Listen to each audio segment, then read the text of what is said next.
لقيت ان هم استدعوني من الرئاسه يرجع من المطار. ايه ده؟ السؤال ده جبته منين؟ مستشار المجال معايا ومعاكم النهارده الحاج احمد الجمل. ازي حضرتك؟ اهلا وسهلا حبيبي، شرفتنا والله. الله يخليك.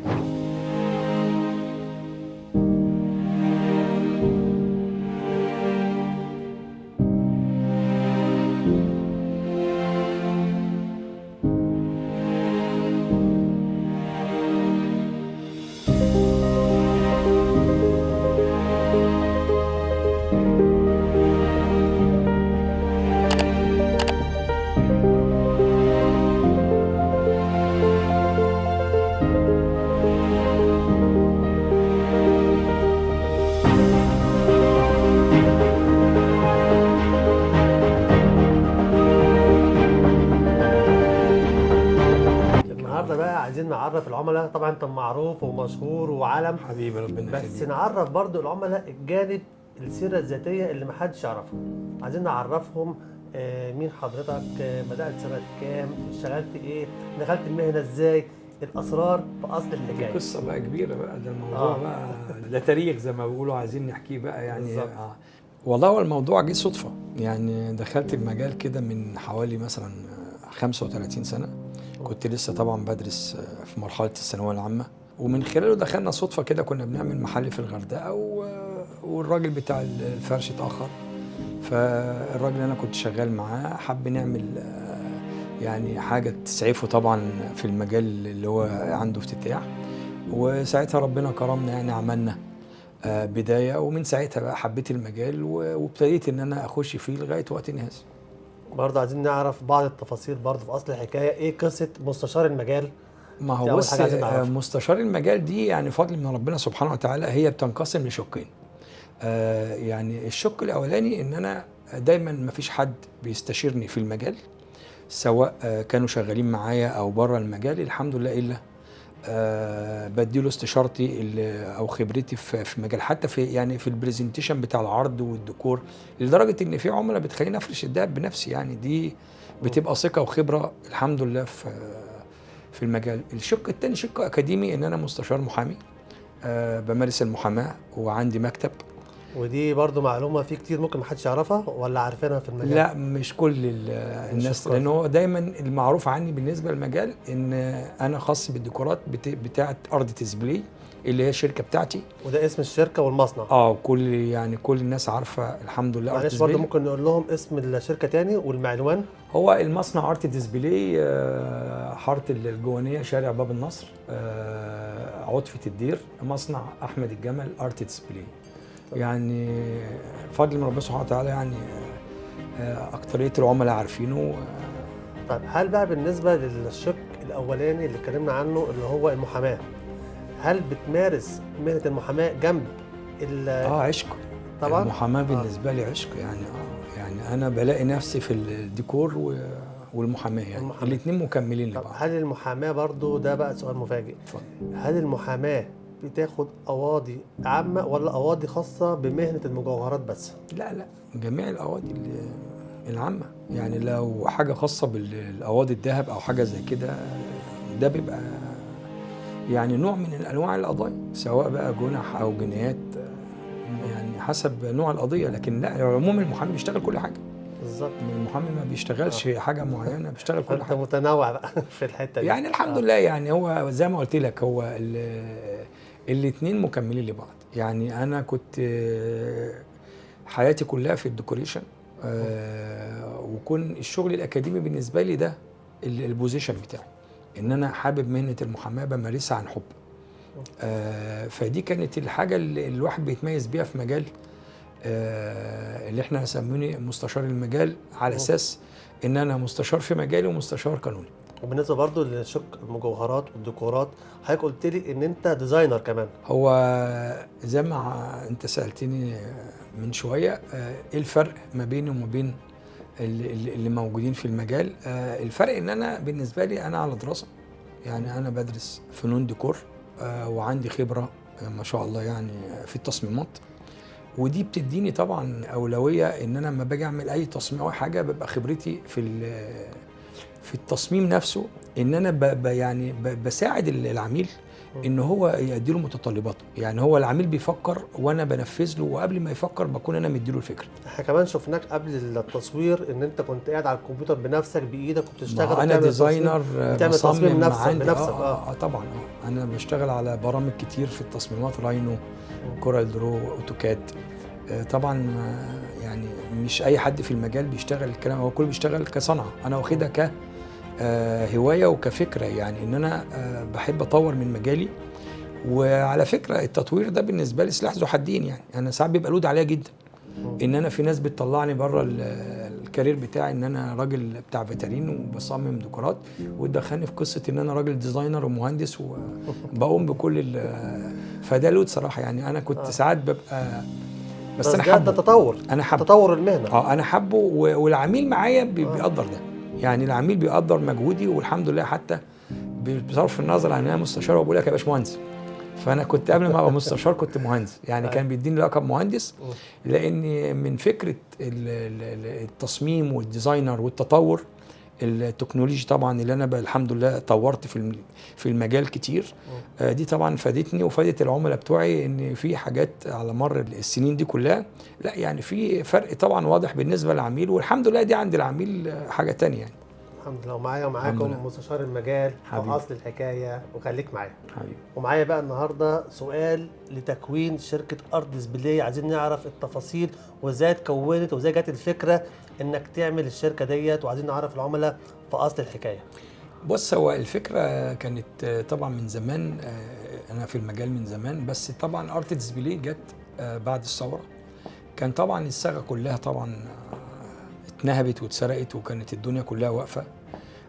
وانا يعني في الوقت ده حبيت ان انا يعني اطور واغير من المنظومه القديمه، ان احنا كنا بنعتمد على كل الشغل الهاند ميد، الحاجه النورمال. انا عندي طبعا مشكله كبيره، ان العملاء بتوعي كلهم يعني ما شاء الله ناس بتسافر بره ايطاليا وفرنسا والمانيا ومعارض دوليه. طب ليه ما اطورش من الموضوع؟ وانا بحب التطوير. يعني انا من ساعه ما دخلت المجال بسعى وبحاول اطور في المجال، ودي كانت الحمد لله سمه من سمات ان انا بشتغل عليها. وجات لي فكره تكوين ارت ديسبلاي، ان انا اعمل سيستم زي اي شركه عالميه. يعني عملت بيج وعملت صفحه باسم ارت ديسبلاي. سافرت تركيا، خدت اول توكيل من بره 2013 بعد الثوره. غيرت يعني نمط السوق كله. يعني الحمد لله فضل من عند ربنا. يعني كل الحاجات اللي كنت بجيبها يعتبر كل اللي كانوا بعد كده في المجال يعني مشوا او نهجوا نهجي واشتغلوا. وكانت بدايه دخلت فكر جديد في المجال. طبعا احنا كنا بنعتمد على الحاجات الهاند ميد، الخشب والحاجات النورمال الحاجات اللي هي البالك. دلوقتي الحاجات كلها بتيجي من بره، اسطمبات، موديلات، افكار، ماتيريالز. ومن هنا بدأت تطور الصناعه. طبعا هنا بقى ده انا بالنسبه لي يعني حاولت ان انا اخش داخله اكاديميه واستفاد من خبرتي مع التكنولوجيا اللي موجوده بره. ودخلت طبعا خامات ايطالي وخامات تركي وموديلات كلها مستورده. وده طبعا غير مستوى الصاغه كلها. يعني انت النهارده خش باي محل هتلاقي انت اكنك قاعد بره. يعني كل الديزاينات، ما فيش حد النهارده، حتى النهارده يعني الاقاليم، يعني اخواتنا واصدقائنا اللي في الاقاليم اللي ما كانش حد يعني يسمع عنهم في التطور والحاجه، النهارده لازم يقول لك انا عايز اعمل محل زي مصر الجديده او المهندسين. يعني برضه التطور برضه بقى مهم جدا. هو كمان طور من نفسه. يعني حتى هو كمان في الذهب طور من نفسه. ومش هننسى بقى معاك طبعا شركاء النجاح اللي صندوق، واللي كانوا شركاء النجاح طول السنين اللي فاتت. مش هنقدر ننساهم طبعا، لازم نذكرهم. طبعا دول لهم قصه تانية، لان الحمد لله هم دول اللي ثبتوا اقدامنا في طبعا مع احترامي لكل البراندات. طبعا الشركات اللي ابتديت معاها شركه ايجيبت جولد وشركه لازوردي وكارمينا وماستر جولد وجولي جولد. يعني شركات كبيره، وفي يعني طبعا محلات على اعلى مستوى. طبعا مش عايزين ننسى حد عشان طبعا كلهم طبعا كلهم كانوا يعني سبب من اسباب ان ارت ديسبلاي كان فيهم ثقه ان هم يثقوا في المنتج وصاحب المنتج. وخلي بالك في نقطه مهمه، ان دايما اقول صنع في مصر، يعني بكل فخر صنع في مصر. طبعا. فدي كانت سمه ارت ديسبلاي يعني. طيب هنا بقى عايز اعرف انهي المشهور اكتر، هل اسم احمد الجمل ولا الارت ديسبلاي؟ انهي الاسم المشهور اكتر؟ احمد الجمل طبعا يعني. احمد الجمل. يعني في ناس ممكن ارت ديسبلاي يعني كاسم رنان بيسمعوا، بس هو الاساس يعني الحمد لله احمد الجمل. يعني هو ممكن يقول لك مين ارت ديسبلاي، كتر خير، مين ارت ديسبلاي، يقول لك احمد الجمل. لكن انا كنت حابب ان كان ارت ديسبلاي تبقى هي يعني البراند نفسه. طبعا انا الاونر، انا صاحب الشركه وانا اللي بدير وانا بس طبعا هي اقترنت باسم المؤسس اللي هي الاساس يعني. ايوه طبعا. فدي فضل من عند ربنا سبحانه وتعالى ان احنا قدرنا نبحر، وده محبه الناس برضه لحضرتك، الناس حباك والناس متعلقه باسمك اكتر. انا طبعا بشكر كل العملاء اللي انا ابتديت معاهم، حتى يعني في ناس في بدايه حياتي كان لهم الفضل ان ابقى في المستوى اللي انا فيه النهارده. يعني ده ثقه العميل، والحمد لله اجتهاد. يعني عايزين نقول ان قصه النجاح ما بتجيش من فراغ. طبعا. يعني طبعا. قصه النجاح بتيجي مع الاستمراريه والتطوير. ودي الحمد لله ان انا فضل من ربنا سبحانه وتعالى ان انا قدرت ان انا يعني افضل في الاستمراريه دي، وبحاول اطور لغايه وقتنا هذا. وفي مشاريع تانية جايه كتير الحمد لله، يعني في افكار وفي مفاجات اليومين الجايين دول شغالين عليها. يعني ممكن نقول خبر حصر؟ طيب في خبر حصر يتميز بيه في اصل الحكايه؟ والله بص، هو الحصر ان انا دايما بجيب جديد، والجديد بيتشاف. فاللي انا عايز اقوله ان احنا دايما بنطور. فهو الخبر الحصري هو دايما التطوير. حلو. ودايما بفاجئ السوق بحاجات جديده. فاحنا ان شاء الله في جديد يعني في موديلات 2026 طبعا لسه نشوفها. يعني في حاجات لسه ما يعني حتى كافكار مش هقول لك بره، يعني بره مصر انا بحاول ان انا بشتغل عليها بافكار جديده وتكنولوجيا جديده، وان شاء الله يعني هتلاقي يعني استحسان كتير في السوق. والحمد لله دي ميزه ان احنا بنحاول نطور من نفسنا يعني. وكان معاكم النهارده مستشار المجال وفي اصل الحكايه، ولسه مكملين. شكرا. والكل متابعينا في البرنامج ليكوا خصم خاص جدا جدا جدا. دبسنا كده بقى في بص ما يعرفش حاجه عن موضوع الخصم. تعالوا اعرفوا الخصم. عايزين بقى نعرف خصم. العملاء بتتخانق معاه بسبب الخصم ده. كل اللي يجي يقول لي انا طرف فلان اعمل لي خصم. هو البرنامج فهيجي عماد كودك يقول لك انا طرف عماد يعمل لي خصم. احنا البرنامج لازم ناخد خصم ولمده اسبوع من خلال البرنامج. يعني اول عرض البرنامج هناخد خصم اسبوع. الخصم ده احنا داخل علينا عيد. انا مش هلحق اخد، لازم خصم. مش هلحق اخد العملاء كلهم مستنيين الخصم. كل الناس مستنيه الخصم. هو طبعا يسعدني طبعا اي عميل يجي من طرف البرنامج بتاعك، وكلهم طبعا يعني لهم كل الاحترام والتقدير. انا هنعمل خصم مش 5 ولا 10، هنعمل خصم 15% بس لمده اسبوع. انا موافق. انا بقول لك عشان انا 15%. وتعالوا واسالوا على الخصم من خلال برنامج اصل الحكايه، خصم 15%. بس ده مش للعملاء اللي اتفقوا معايا، عشان ممكن يجيش ناس تقول انت عامل خصم. من اول عرض البرنامج يا جماعه. الخصم ده من اول بدايه عرض البرنامج. ده يسعدني ويشرفني طبعا. الناس اللي هتيجي من اصل الحكايه تحت امرك يعني. اصل الحكايه ولسه مكملين بكل فخر. صنع في مصر. وهل في تصدير ولا لا؟ بص، هو ده الشعار بتاعي. يعني انا دايما اقول لسنا الوحيدين ولكننا الافضل. وصنع في مصر. طبعا صنع في مصر دي ده فخر لكل مصري طبعا. وانا طبعا بفتخر ان انا في مجالي قدرت الحمد لله ان انا اوصل لمرحله متقدمه. وطبعا مش لوحدي، بفضل الكاست اللي معانا والناس اللي بتساعدنا في شغلنا، سواء مصممين او ناس شغالين على المكن اللي احنا بنشتغل بيه. وكتيم وورك يعني قدرنا الحمد لله ان احنا النهارده خدنا ثقه عملاء. بصدر امريكا وايطاليا. طبعا حتى في تركيا، يعني حتى تركيا البلد اللي انا بستورد ساعات منها، او ايطاليا، في ناس بتاخد مني شغل هناك، وفي ناس فتحت معارض خدت مني شغل وعرضته هناك. بنفتخر ان اسم غير مصر الدول العربيه طبعا دي كلها. طبعا عليه اسم مصر، فدي حاجه شرف لينا طبعا. انا ارت ديسبلاي، اللوجو بتاعي ارت ديسبلاي صنع في مصر. يعني الحمد لله ما نقلش اي حاجه عن اي براند اوروبي او اي براند مستورد. يعني دي الحمد لله الواحد بيفتخر بيها. والحمد لله اسمنا يعني معروف جوه مصر وبره مصر. يعني دي فضل من ربنا سبحانه وتعالى. وزي ما اتعودنا دايما وصلنا معاكم فقره ضرب نار. معايا كارت في سؤال صعب جدا ومحدش يعرفه، هتاخد السؤال هتقراه، عايز تجاوب عليه ومستعد هتجاوب عليه، طب لو مش عايز تجاوب عليه هتنسحب وتقفل الكارت. تمام. مستعد؟ مستعد. يلا بينا، اتفضل.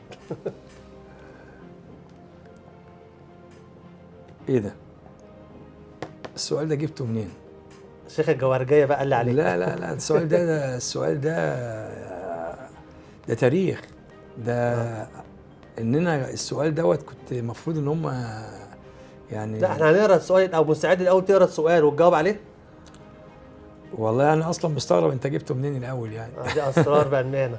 لا يعني ده من ضمن الطرائف. طبعا مستعد اقرا السؤال لان انا ماشي. كان جابوني فعلا من المطار، الرئاسه كانت رجعتني من المطار.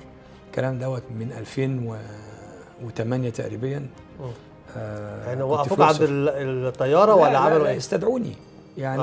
انا كنت احكي لك الموقف. نحكي للعملاء بقى الموقف. احكي لك الموقف لان انا كنت بعمل يعني علبه لرئاسه الجمهوريه. ومن خلاله وانا بعد ما وصلت العلبه كانت هتتقدم في مناسبه كده للسيد رئيس الجمهوريه يعني في الاقصر. ساعتها كان حدث كبير وبالصدفه سابقا سابقا يعني. وبالصدفه وهو بيفتحوا العلبه المفصله بتاعه العلبه وقعت. طبعا هم مش عارفين يعملوا ايه وبتاع، فمسافه ما انا رايح بالعربيه وصلت المطار اتصلوا بيا ارجع. انا عندي طياره ارجع. فرجعت لقيت الموضوع عباره عن مفصله واقعه من من العلبه. وكان شيء طريف جدا. صلحت المفصله وظبطت العلبه وقدموها ساعتها لرئيس الجمهوريه. سابوك تسافر ولا فضلت لحد لا خلاص سابوك يعني. هو بس الفكره ان هم استدعوني في وقتها. بس عايز اعرف انت جبت السؤال ده منين يعني. ما احنا عندنا اسرار برضه لازم نجيبها برضه قبل ما نيجي معاك. ده تاريخ يعني. فكانت دي من ضمن المواقف يعني لقيت ان هم استدعوني من الرئاسه ارجع من المطار. فما قدرتش ان انا ورجعت وخدت الطياره اللي بعديها يعني. كان محجوز لي ما فيش فيه مشكله يعني. وفي اصل الحكايه ولسه مكملين ووصلنا دلوقتي لفقره سوق الذهب. سوق الذهب في مدينه العبور اللي بتتضمن اكتر من 200 محل ذهب جمله وتجزئه وقطاعي. ايه رايك؟ انت سافرت بلاد كتيره وشفت مولات ذهب زي كده، ايه رايك في حاجه زي كده في مصر وفي مدينه العبور بالاخص؟ طبعا حاجه زي كده بتبقى حاجه يعني بتزيد قيمه المجال نفسه. وطبعا ما فيش دوله انا سافرتها لما يكون فيها مجمع لصناعه الذهب. كومشكنت في تركيا حاجه طبعا كل العملاء عارفينها لما بتروح. مجمع رهيب. انا اتمنى طبعا ده في مصر لانه بيشمل كل حاجه. بيشمل العده وبيشمل الصناعه وفيها ورش برضه كل حاجه. بيشمل العده والصناعه نفسها وتجار الجمله. حتى البرزنتيشن الديسبلاي نفسه بتاعنا موجود في المحلات يعني في فروع. فالعميل بيخش بيلاقي كل اللي هو عايزه، بيطلع متفق على كل حاجه طبعا. فكون ان انت تبقى في ماركتنج كبير كده بالنسبه للمجال، لا دي حاجه اضافه لمصر، اضافه كبيره يعني. انا اتمنى وانا عن نفسي اخد فيها محلين ثلاثه اعمل فيها البرزنتيشن بتاعي. يلا بينا. ويلا يعني انا حاجه الواحد يفتخر بيها طبعا. وفي نهايه اللقاء زي ما اتعودنا دايما ان الضيف هو اللي بيختم الحلقه. انا بشكر طبعا اخونا وصديقنا العزيز عماد جودك ان هو شرفنا النهارده ببرنامج اصل الحكايه. وطبعا كان لينا الشرف ان هو عمل معنا اللقاء المميز دوت. وطبعا كل التفوق والتقدير والاستمراريه لنجاح البرنامج الجميل دوت. انا اتشرفت فعلا بيك النهارده عماد. ده شرفتين. الله يخليك. شرفنا. انتظرونا في اصل الحكايه يوم الخميس مع عماد كودك في برنامج اصل الحكايه مع احمد الجمل مستشار المجال ارت ديسبلاي.